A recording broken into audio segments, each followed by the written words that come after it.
दुनिया वालों के लिए तो अभी जैसे कि स्वर्ग है, कितने महल माणी बनाते रहते हैं, समझते हैं हमको तो बहुत सुख है।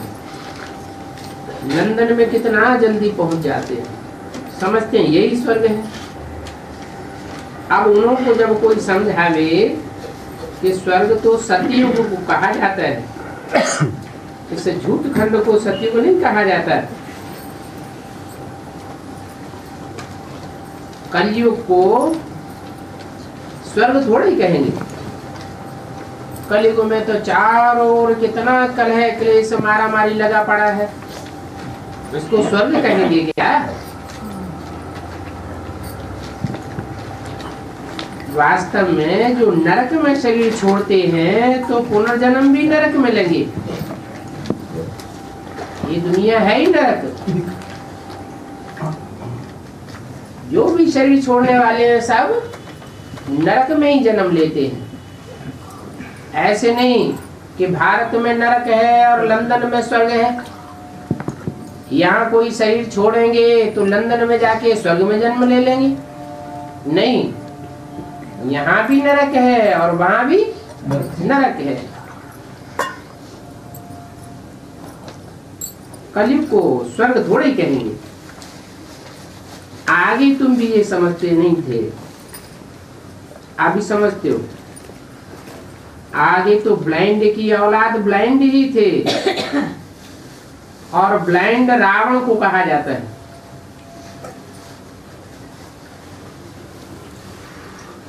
कैसे? वो कहता है रावण अंधा था, है? रावण को राम का रूप दिखाई नहीं पड़ता था। रावण जब आता है तो हम नीचे गिरने लग पड़ते हैं। सब विकार हमारे अंदर आ जाते हैं। तो रावण कौन हुआ? कि उसके आने मात्र से ही हम देवताएं नीचे गिरने लगे।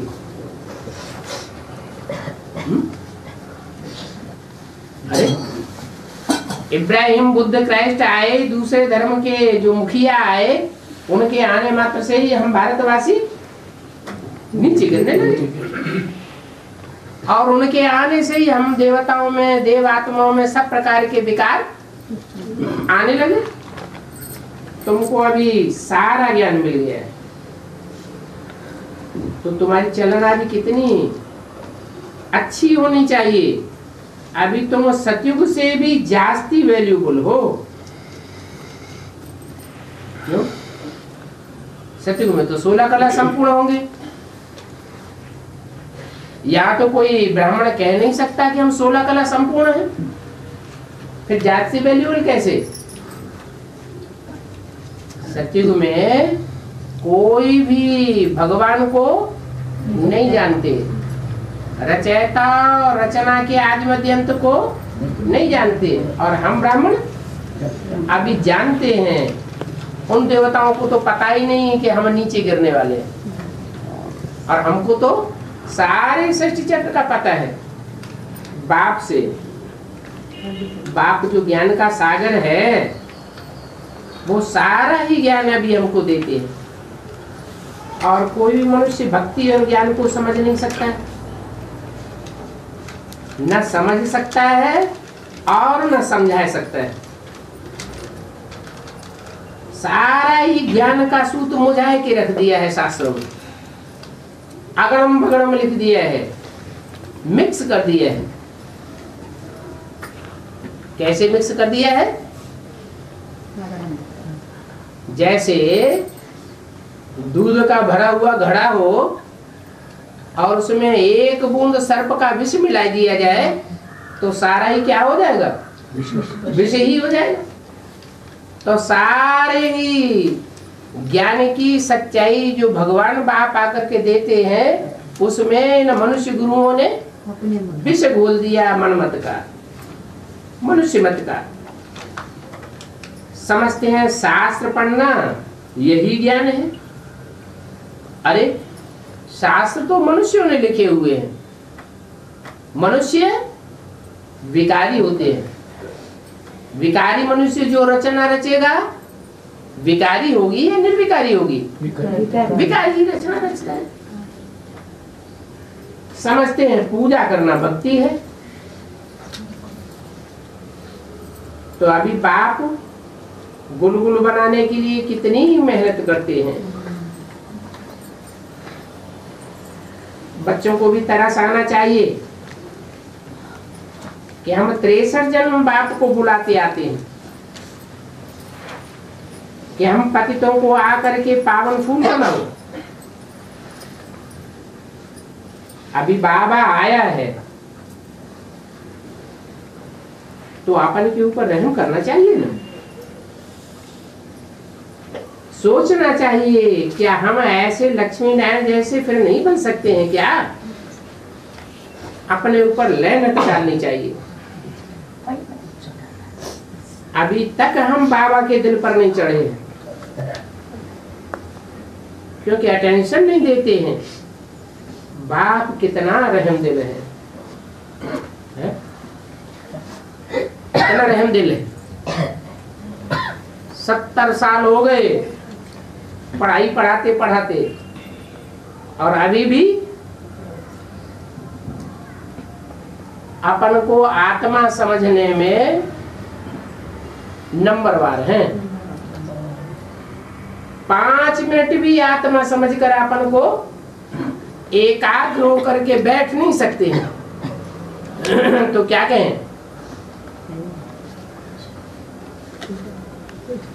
अटेंशन नहीं देते हैं। बाप को बुलाते हैं कि पति दुनिया में आकर के हमको पावन बनाओ।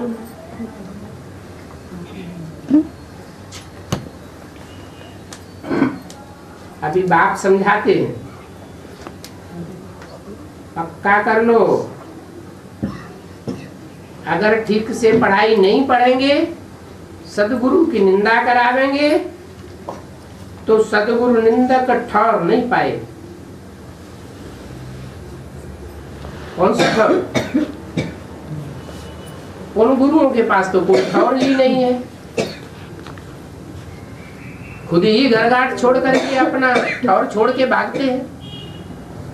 बाप आकर तुमको कितना अच्छा ठौर देते हैं, नई दुनिया बना कर देते हैं। उस नई दुनिया में तुम ठौर नहीं पावेंगे। कौन सी नई दुनिया?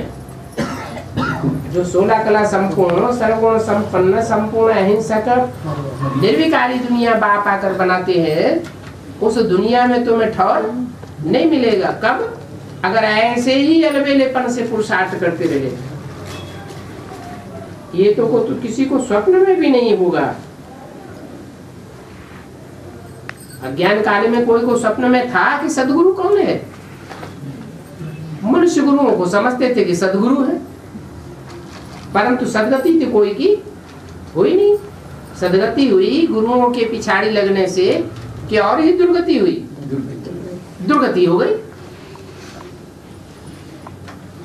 वो लोग गुरुओं के लिए समझ लेते हैं कि कहाँ गुरु हमें श्राप न देवे। अगर गुरु नाराज हो गए तो हमको श्राप दे देंगे,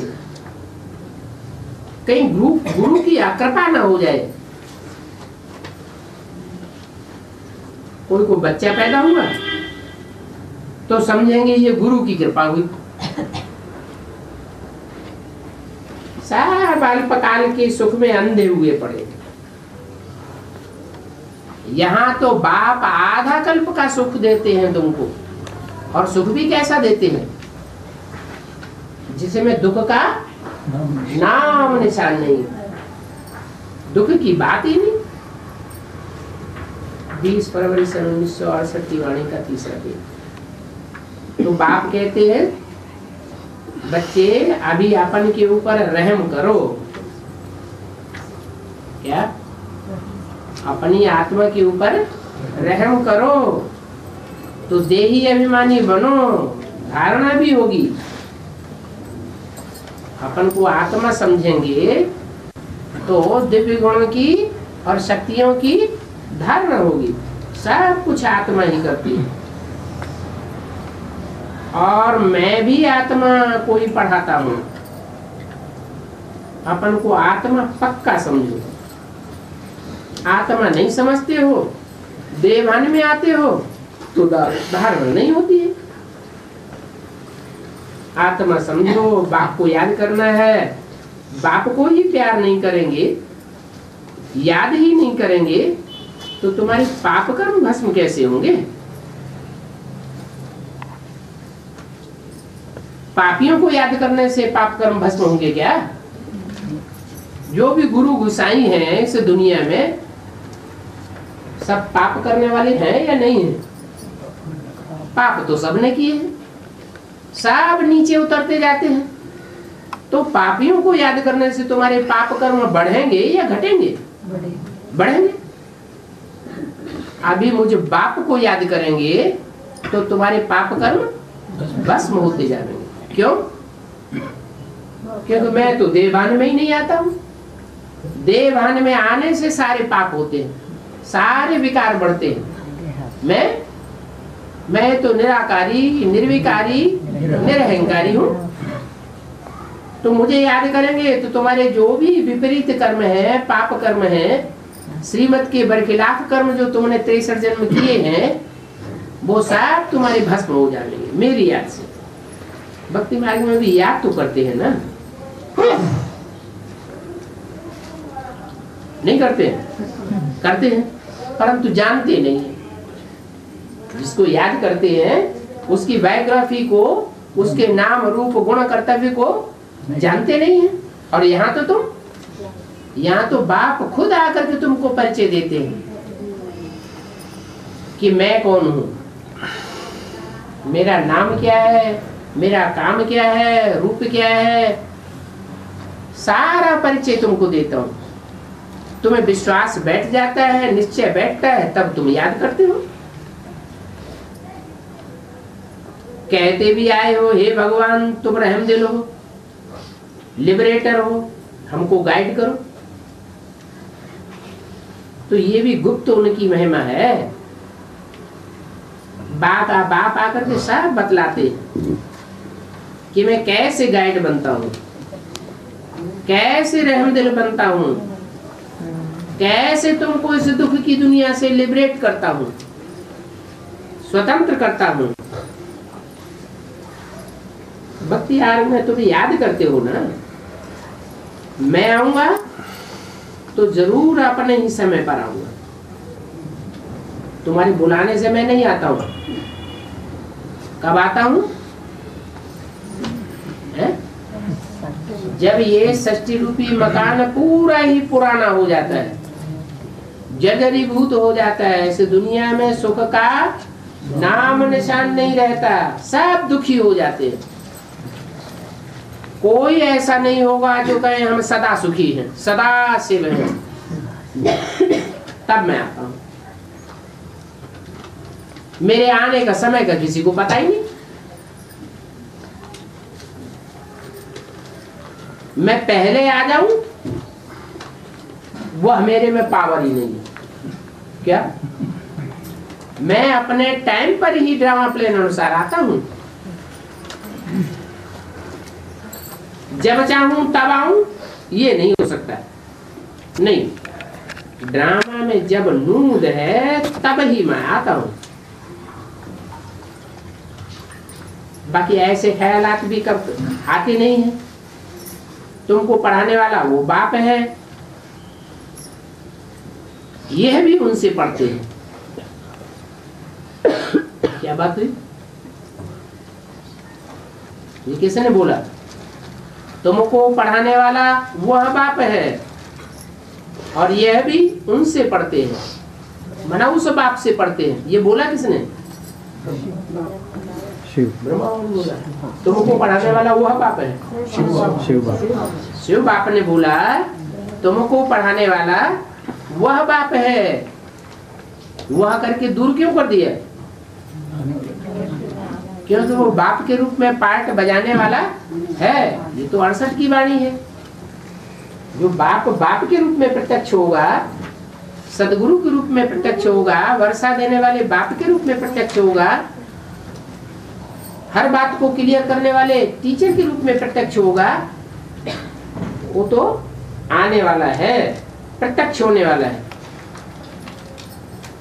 तो बोला वह बाप तुमको सच सिखलाते,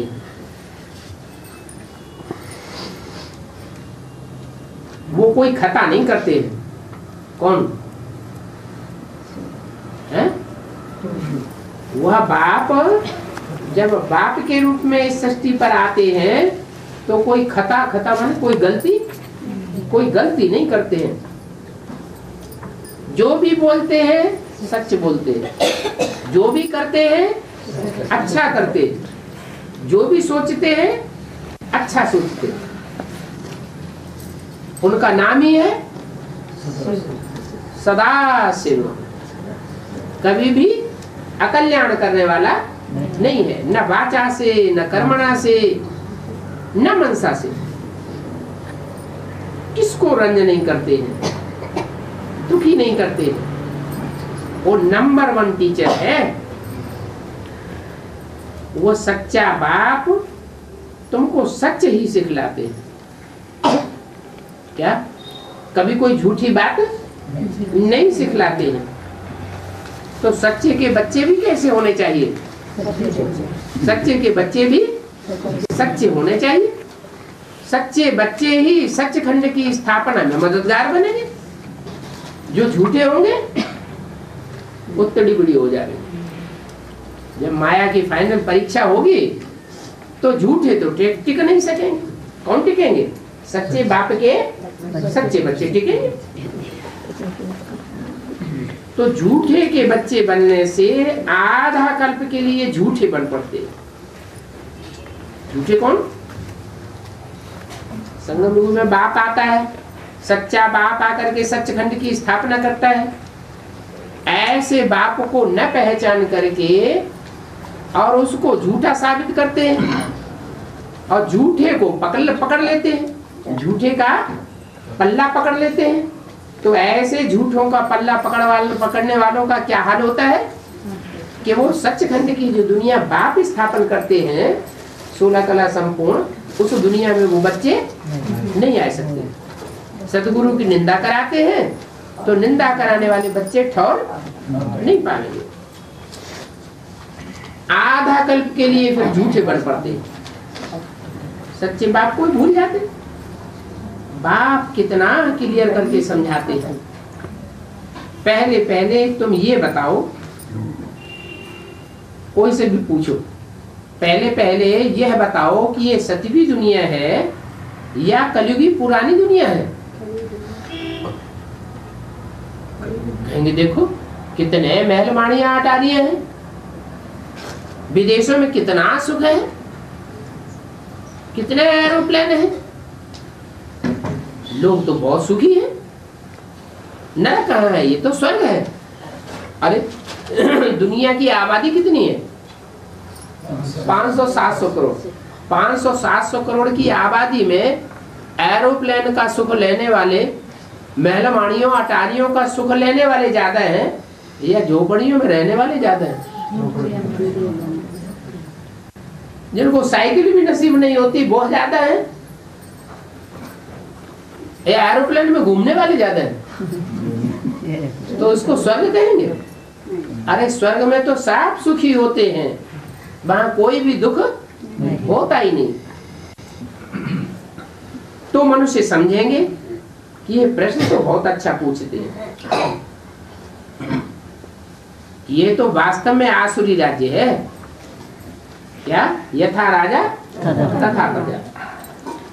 राजा ही करने वाले भी असुर और फिर प्रजा को भी असुर बनना ही पड़ता है। आसुरी राज्य में मनुष्य का क्या हल होगा? सबकी आसुरी बुद्धि है। और वहां नई दुनिया में तो आसुरी बुद्धि होते ही नहीं। कैसी बुद्धि होती है? सब देवताओं की सात्विक बुद्धि होगी। ऐसी बुद्धि होगी कि कोई किसी को दुख दे नहीं सकता। ये तो बहुत सहज समझाने की बात है, परंतु जो खुद नहीं समझते हैं तो दूसरों को प्रदर्शनी में क्या समझावेंगे? सर्विस के बदली और ही डिससर्विस कर देते हैं। बाहर की दुनिया में जाकर के सर्विस करना कोई मासी का घर नहीं है। लोग बड़े बड़े टेढ़े टेढ़े प्रश्न पूछते हैं, बड़ी समझ चाहिए समझाने की। बाबा हर एक की चलन से समझ सकते हैं क्या? ब्रह्मा कुमार कुमारी उनकी चलन से ही बाबा समझ जाते हैं ये कैसी अच्छी अथवा खराब सर्विस करते होंगे। ऐसे हैं जो और ही सर्विस के बदले डिस सर्विस कर देते हैं, किसी को खुशी देने की बजाय और ही तंग कर देते हैं। अरे बाप तो बाप है, बीच में तंग तो हम लोग होते हैं। खिटखिट तो साकार के साथ होती है।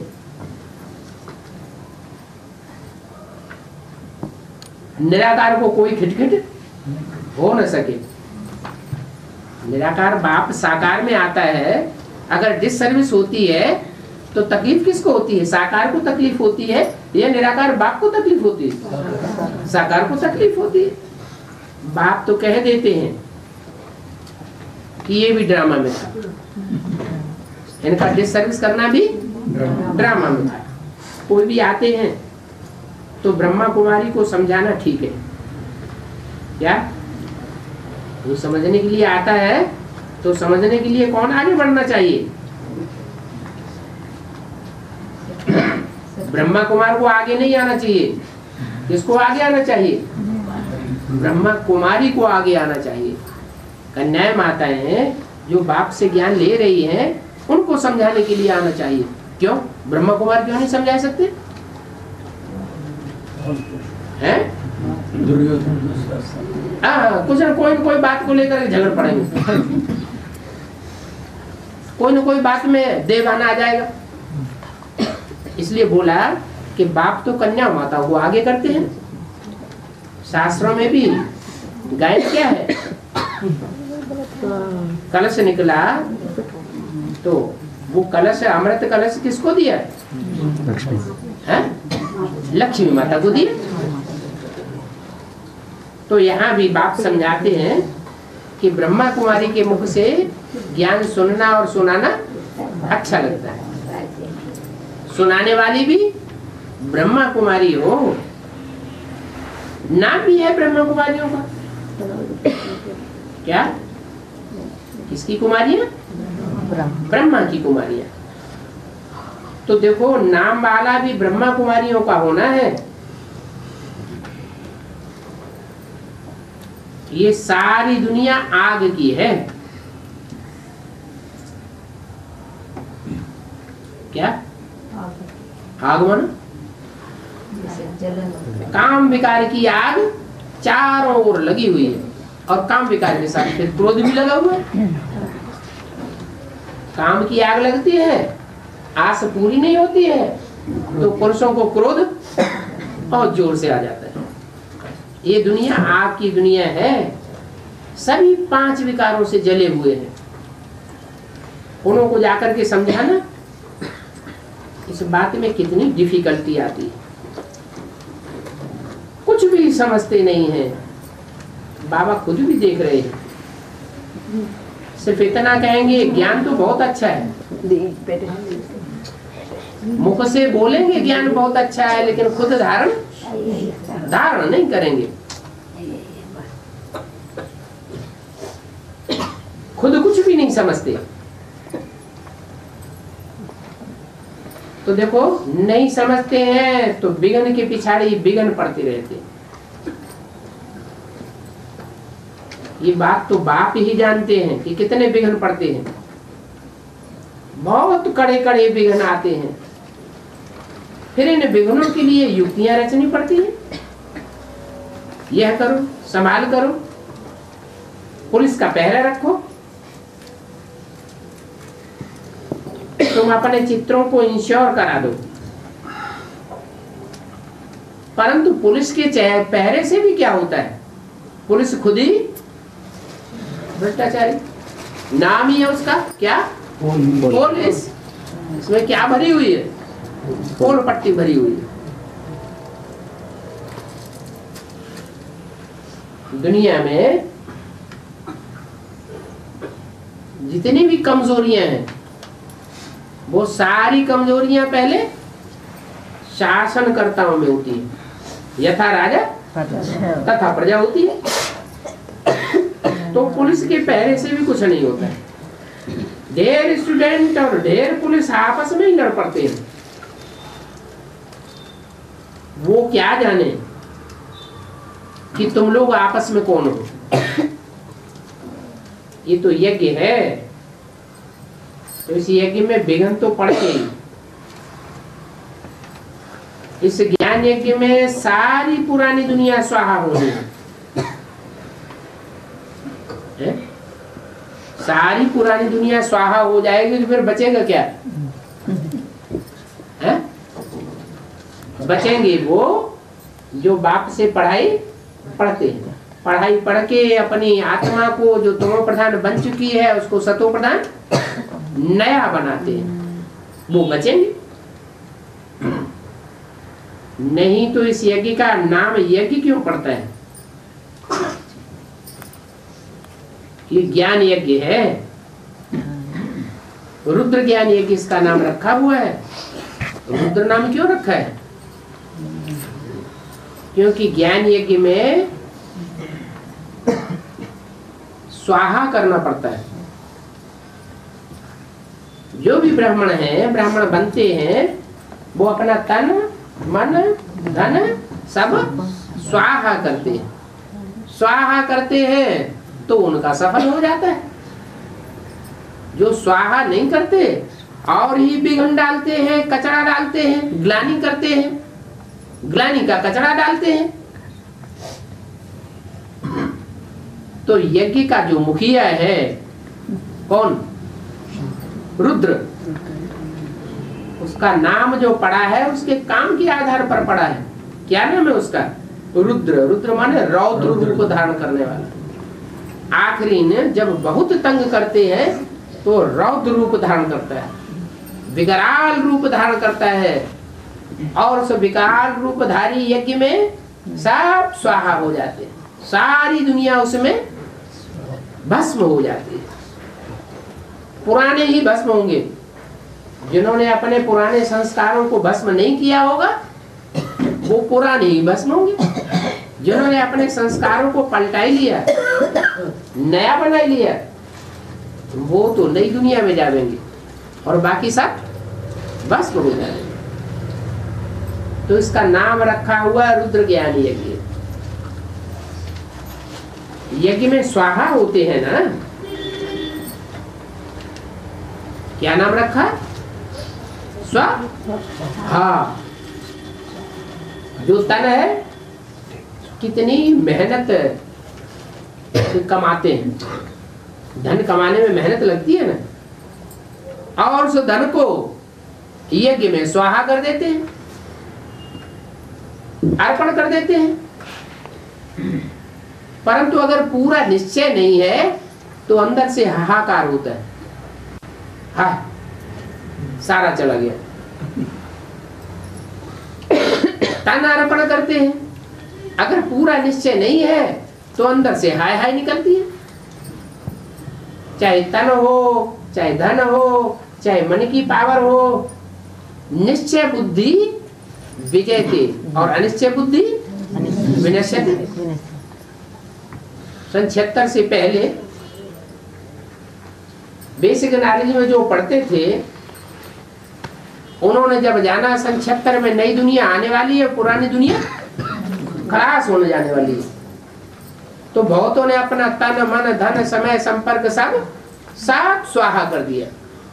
परंतु निश्चय बुद्धि होके स्वाहा किया या पक्का निश्चय बुद्धि होके स्वाहा किया या अनिश्चय बुद्धि से स्वाहा किया? अनिश्चय बुद्धि से स्वाहा किया। जिसने पक्का 100% निश्चय बुद्धि होकर के स्वाहा किया वो तो पीछे हटने वाले नहीं। अभी तो इस दुनिया में, इस यज्ञ में सारी पुरानी दुनिया स्वाहा होनी, इसलिए इसका नाम ही पड़ता है रुद्र ज्ञान यज्ञ। और ज्ञान तो पढ़ाई को कहा जाता है। ये पढ़ाई है, ये पाठशाला भी है और यज्ञ भी है। पाठशाला में पढ़ करके तुम देवता बनते हो, जैसे वह पाठशालाएं होती हैं, स्कूल होते हैं, कॉलेज होते हैं, ट्रेनिंग कॉलेज होते हैं, उनमें पढ़ाई पढ़ते हैं तो कोई इंजीनियर बनते हैं, कोई डॉक्टर बनते हैं, कोई क्या बनते हैं ना पढ़ाई पढ़ के। और ये भी पाठशाला है। इस पाठशाला में तुम पढ़ाई पढ़कर क्या बनते हो? मनुष्य से देवता बनते हो। पढ़ाने वाला कौन है? न मनुष्य होना चाहिए न देवता होना चाहिए। कौन होना चाहिए? पढ़ाई पढ़ाने वाला टीचर स्टूडेंट से ज्यादा होशियार होना चाहिए ना। तो पढ़ाई पढ़ाने वाला है कौन? भगवान बाप। स्वयं भगवान बाप आकर के जो पढ़ाई पढ़ाते हैं वो छोटी मोटी पढ़ाई तो नहीं होगी। क्या एक जन्म के लिए पढ़ाई पढ़ाते हैं या अनेक जन्मों की पढ़ाई पढ़ाते हैं? अनेक जन्मों की प्राप्ति कराने वाली पढ़ाई पढ़ाते हैं। तो ये पाठशाला भी है। पाठशाला में पढ़कर के तुम देवता बनते हो। ऐसे नहीं कि कोई ने आशीर्वाद कर दिया हो और तुम देवता बन गए हो। ऐसे होता है क्या? नहीं। जो पढ़ेंगे, जो धारण करेंगे, वह देवता बनेंगे। फिर ये सब यज्ञ में स्वाहा हो जाते हैं। समझाने का भी खीर चाहिए। समझाए वह सकेंगे जिनकी समझाने की रोज आना की प्रैक्टिस होगी। क्या रोज सुने और रोज कोई ना कोई को ईश्वरीय सेवा में सुनाते रहे तो उनकी प्रैक्टिस पक्की हो जाती है। प्रैक्टिस ही नहीं करते तो हर क्या पद पाए सकेंगे।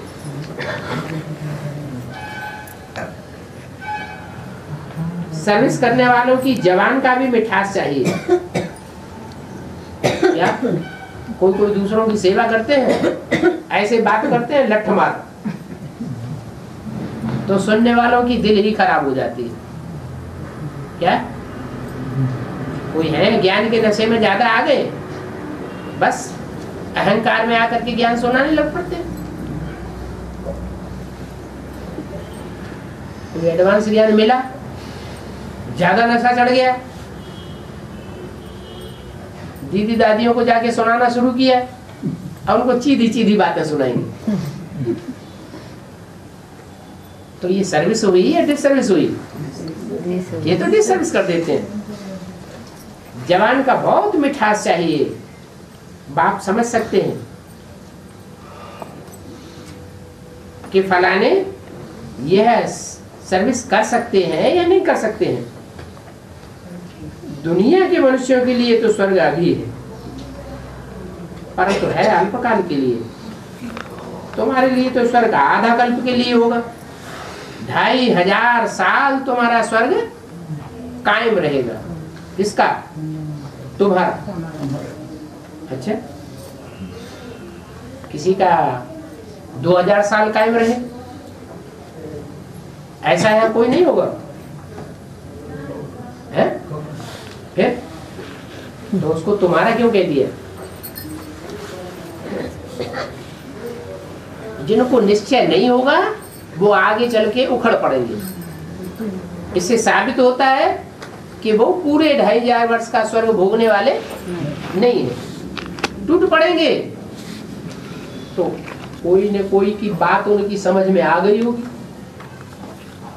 बाप की बात सुनने की बजाय कोई और से सुनने लग पड़ते हैं, उन पर विश्वास कर लेते हैं, तो इधर से निश्चय टूट जाता है।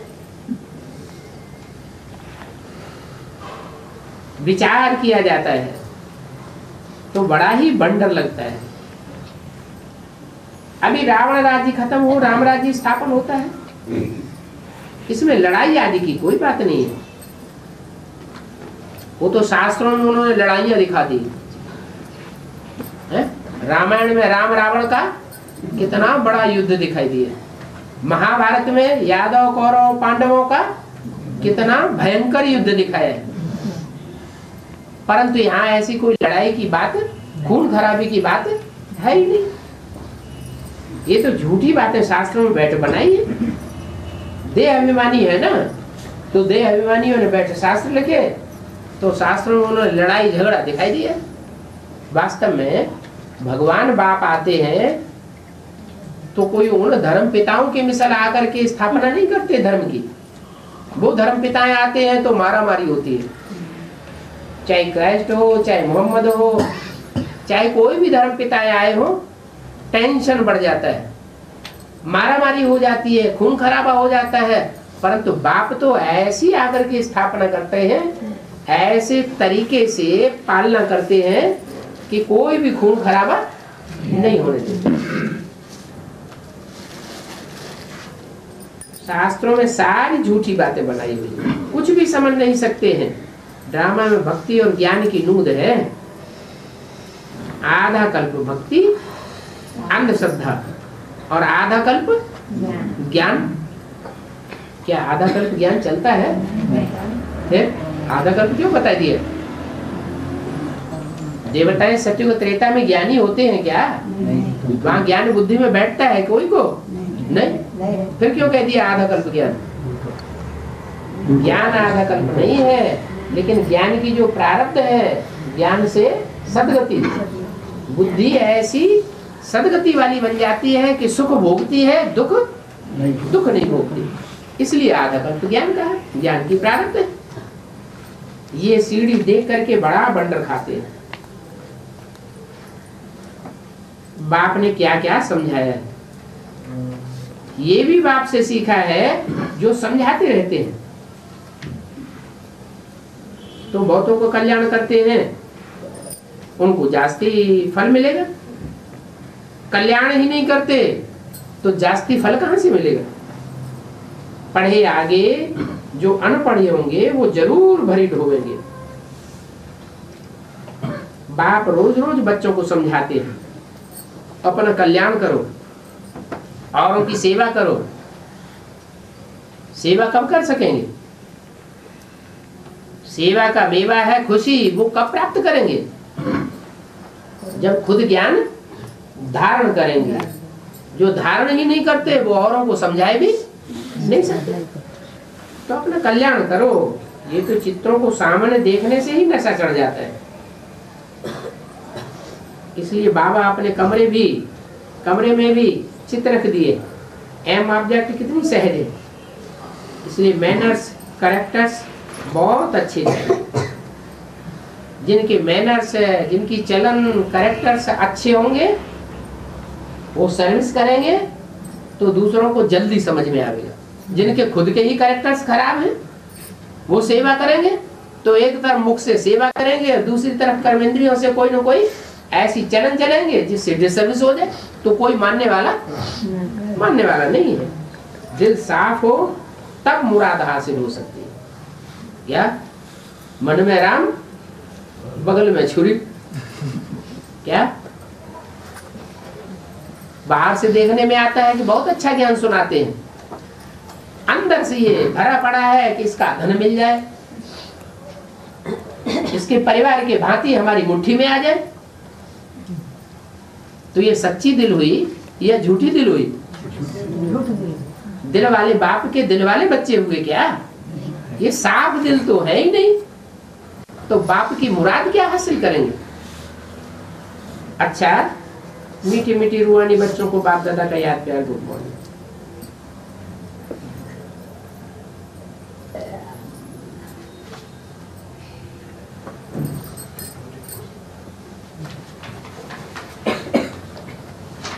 छोटा सा रात्रि क्लास और है 20/2/68 का। बहुत करके कहते हैं ईश्वर की भावी। क्या अब ईश्वर की भावी है या ड्रामा की भावी है? ईश्वर कहते हैं मैं भी इस ड्रामा के बंधन में बांधा हुआ हूं। क्या भगवान भी इस ड्रामा के बंधन में बांधा हुआ है? जिस समय आना होता है उसी समय आएगा, न एक सेकंड आगे न एक सेकंड पीछे। ड्रामा में नूद है। ऐसा कोई नहीं होगा इस दुनिया में जो कहेगा ड्रामा की भाभी, सब कहते हैं ईश्वर की भाभी। अब बनी बनाई इसको भाभी कहेंगे, क्या ईश्वर ने बनाई? ड्रामा बैठ करके ईश्वर बनाता है क्या? नहीं।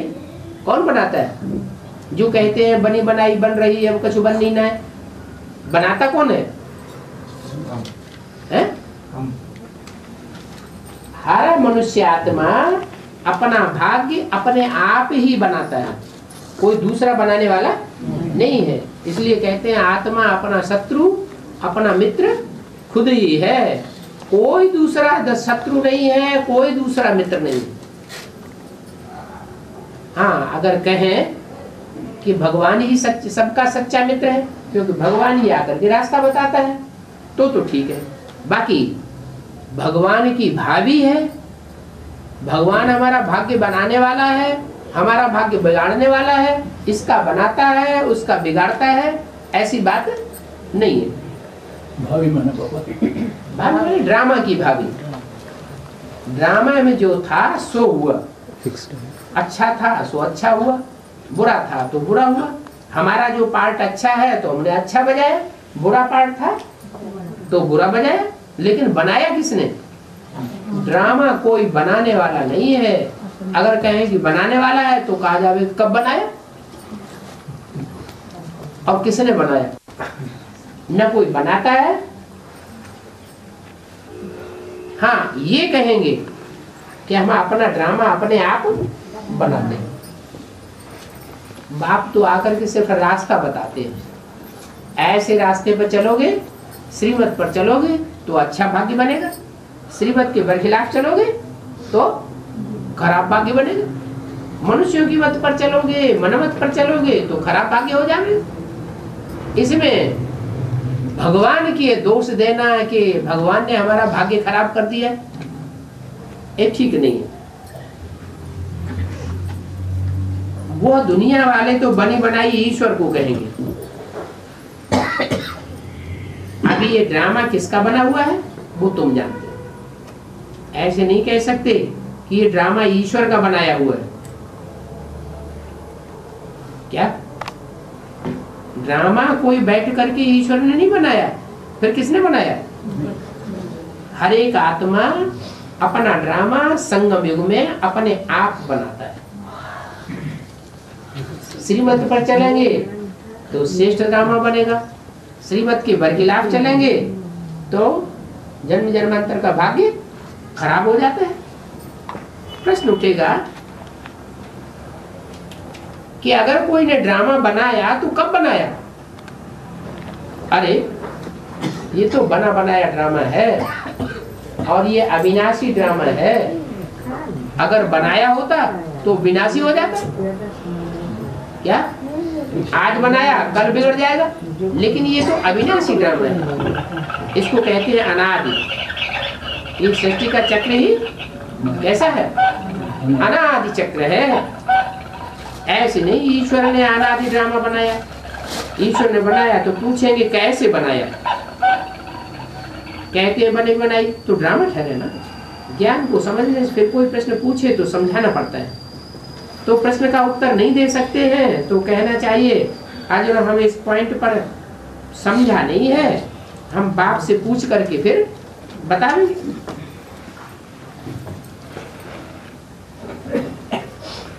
तुम्हारा इसमें क्या फायदा है? मुख्य फायदे की बात है मनमना भाव।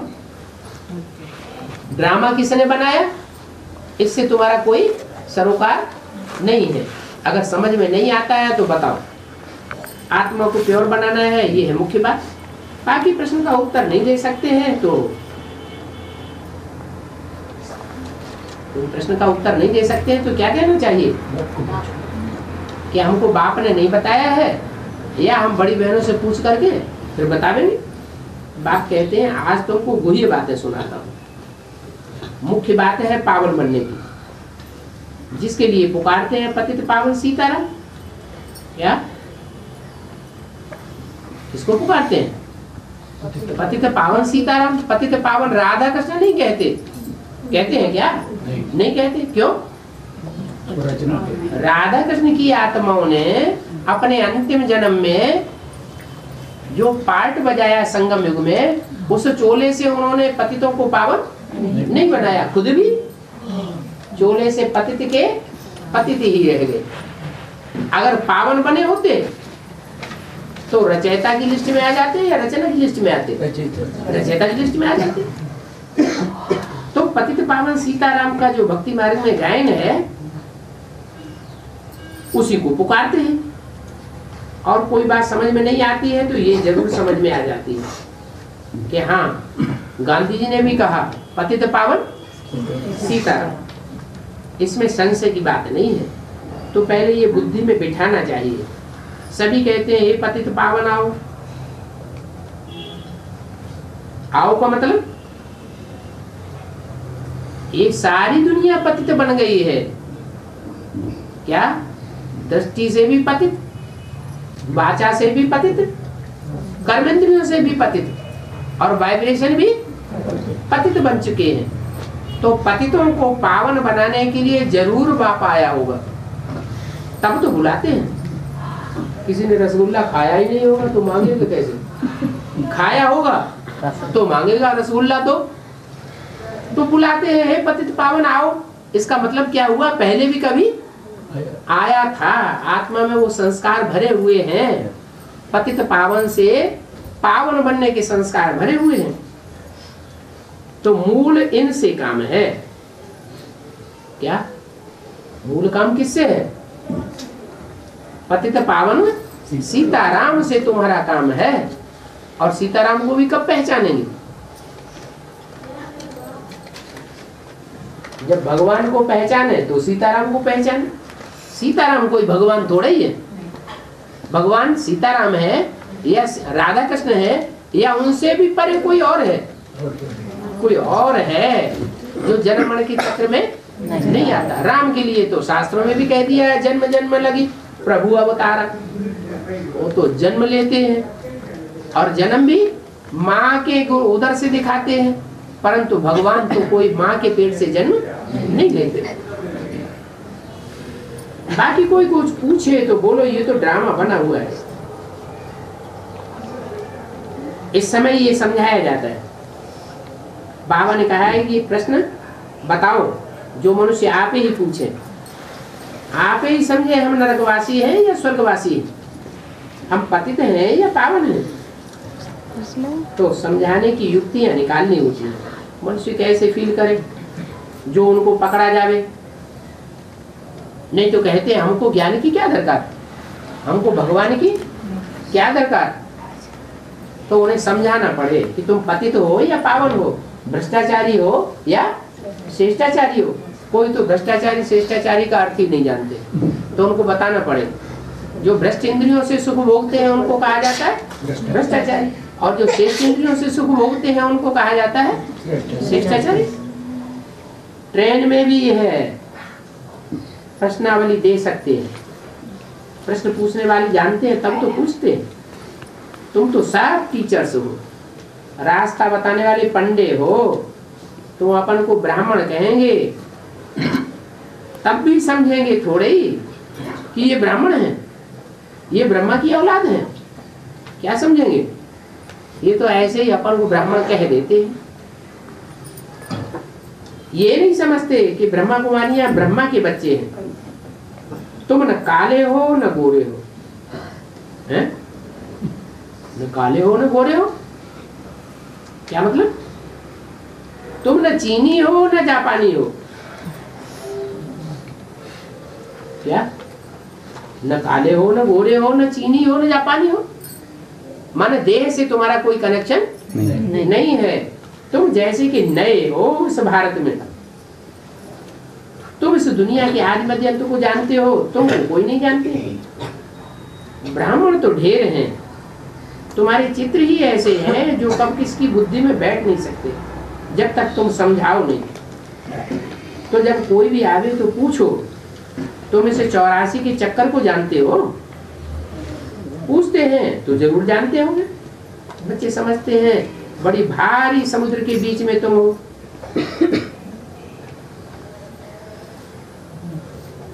ये सारी दुनिया लंका है। लंका के चारों ओर समंदर है। लंका में किसका राज्य था? रावण का राज्य था। इन सभी बातों को तुम अभी संगम पर समझते हो। शास्त्रों में जो कुछ लिखा हुआ है, चाहे महाभारत युद्ध हो, चाहे रामायण युद्ध हो, देवासुर संग्राम हो, वो सब बातों को तुम अभी समझ सकते हो। अभी उन बातों को टैली कर सकते हो संगम युग से। सतयुग में नॉलेज की तो दरकार नहीं रहती। सत्य नर से नारायण बनने की अभी तुम सच्ची गीता सुन रहे हो। क्या कहा है? नर से नारायण तो बनते हैं, परंतु झूठे नर नारायण बनते हैं या सच्चा नर नारायण बनता है? जो सच्चे सच्चे होंगे बाप के बच्चे, वही सच्चा नर से नारायण बन सकते हैं। पॉइंट तो बहुत अच्छी है। नर जो नारायण सतो प्रधान था, वो पुनर्जन्म लेते लेते अब तमो प्रधान बन गया। सतो प्रधान को गोरा, तमो प्रधान को सांवरा कहेंगे। कहते हैं ना श्याम सुंदर, तो एक का ही नाम श्याम सुंदर है या दो शरीरों का नाम श्याम सुंदर है? एक शरीर है। ऐसे नहीं कि जैसे बेसिक नॉलेज में कह देते हैं ब्रह्मा के लिए क्या, ये ब्रह्मा ही श्याम और ये ब्रह्मा ही सुंदर है। तो ब्रह्मा श्याम होकर के शरीर छोड़ा या सुंदर बनकर के शरीर छोड़ा? ब्रह्मा ने जो शरीर छोड़ा वो श्याम शरीर छोड़ा या सुंदर बनकर के, संपूर्ण बनकर के शरीर छोड़ा? श्याम बनकर के शरीर छोड़ा। इसलिए शास्त्रों में ब्रह्मा की पूजा, ब्रह्मा की मंदिर, ब्रह्मा की मूर्तियां नहीं बनती। और विष्णु और शंकर ने जब शरीर छोड़ा, देवभान छोड़ा, तो वो पावन थे या पतित थे? पावन बन करके गए, संपूर्ण बन करके गए। इसलिए उनकी महिमा होती है, उनके मंदिर बनते हैं, उनकी मूर्तियां होती है, उनकी पूजा भी करते हैं। तो सतो प्रधान को गोरा, तमो प्रधान को सांवरा कहेंगे। ये बातें सबको समझाना चाहिए।